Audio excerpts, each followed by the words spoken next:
Engineer থেকে শুরু করে অনেক গুরুত্বপূর্ণ দায়িত্ব তারা পালন করছে। এজন্য আজকে শিক্ষক হিসেবে আমরা গর্ববোধ করছি এবং যাদের ত্যাগের বিনিময়ে প্রতিষ্ঠানটি গড়ে উঠেছিল তারা ধন্য হয়েছেন। আমি শুধু মন্ত্রী মহোদয়ের দৃষ্টি আকর্ষণ করছি, যেহেতু সময় স্বল্প, এই বিদ্যালয়টির কিছু সমস্যা রয়েছে। আপনি এই বিদ্যালয়টি এর আগেও নির্বাচনের সময় কয়েকবার এসেছেন, নির্বাচনের আগেও কয়েকবার এসেছেন।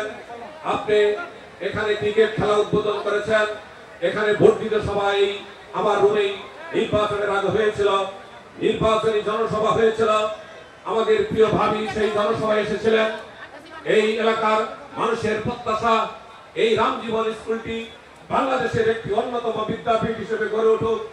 সেজন্য আমাদের সবচেয়ে যেটা প্রয়োজন সেটা হলো আমাদের অবকাঠামোর অবস্থা খুবই নাজুক।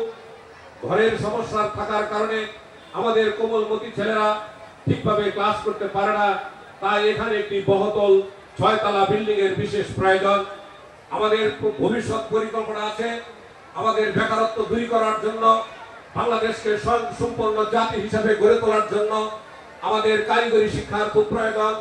এজন্য আমাদের কারিগরি শাখাটা আমরা এখানে খুলতে চাই এবং আমরা যদি সুযোগ পাই আমরা উচ্চ মাধ্যমিক বিদ্যালয় হিসেবেও এই প্রতিষ্ঠানটি করতে চাই।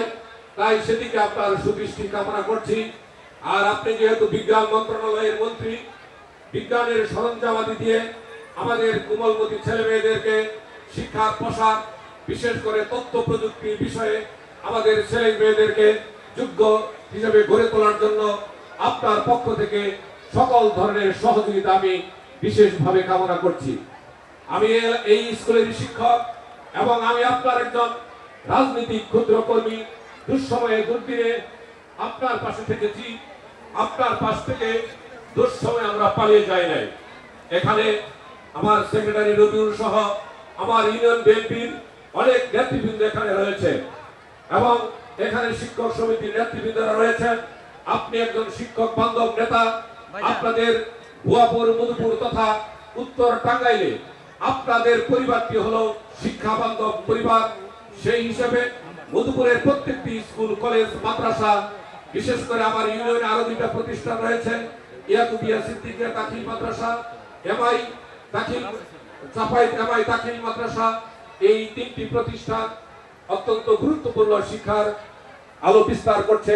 আমি আশা করি আমাদের সম্মানিত সভাপতি সাহেব জনাব জাকির হোসেন সাহেব এই এলাকার প্রত্যেকটি মানুষ সম্পর্কে, জনপদ সম্পর্কে, প্রতিষ্ঠান সম্পর্কে জানা রয়েছে। সময় বেশি থাকলে আরো কিছু বলতাম, শুধু এদিকে বলতে চাই আমি মনে করি আমার প্রিয় নেতা স্বপন ভাই এই রামজীবন পরিবারের একজন সদস্য।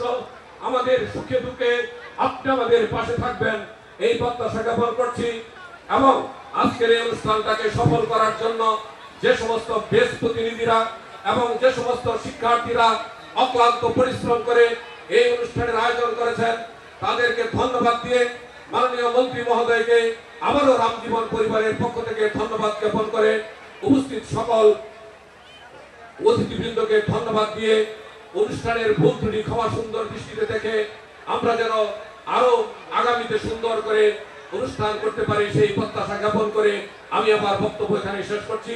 আল্লাহ হাফেজ। বাংলাদেশ জিন্দাবাদ। শিক্ষা দীক্ষায় বেশ পিছিয়ে পড়ার একটা গুঞ্জন আছে, এটা আমরা সকলেই জানি। তো এই জায়গায় স্যার প্রথমে এসেছে এবং সুযোগ দিয়েছে আপনাদেরকে যে আপনারা আমাদের কাছে চেয়ে নেন এবং আপনাদের দেওয়ার জন্য আমরা প্রস্তুত আছি। এবং আমি যতটুকু জানি স্যার এই প্রতিষ্ঠানটাকে গুরুত্ব দিয়ে নতুন ভবন করার জন্য স্যারের যে ডিও এখানে এইটা সম্ভবত প্রথম আছে। স্যার তার বক্তব্যে এটা প্রথমে বলবে এবং আমি অত্যন্ত আনন্দিত। স্যার আমি গত 2 বছর 4 মাস যাবৎ মধুপুরে কাজ করছি। এই প্রতিষ্ঠানে আমি মনে হয় 3য় অথবা 4র্থবার এসেছি। আমি আপনার মধুপুরকে সুন্দর রাখার জন্য প্রত্যেকটা শিক্ষা প্রতিষ্ঠানে অল্প কিছু বরাদ্দ হলেও দেওয়ার চেষ্টা করেছি। স্যার আপনার বক্তব্য শোনার জন্য অধীর আগ্রহ সকলে অপেক্ষা করছে। বক্তব্যের আহ্বান জানিয়ে আমি আমার সংক্ষিপ্ত বক্তব্য শেষ করছি। ধন্যবাদ সকলকে। আসসালামু আলাইকুম ওয়া রাহমাতুল্লাহ।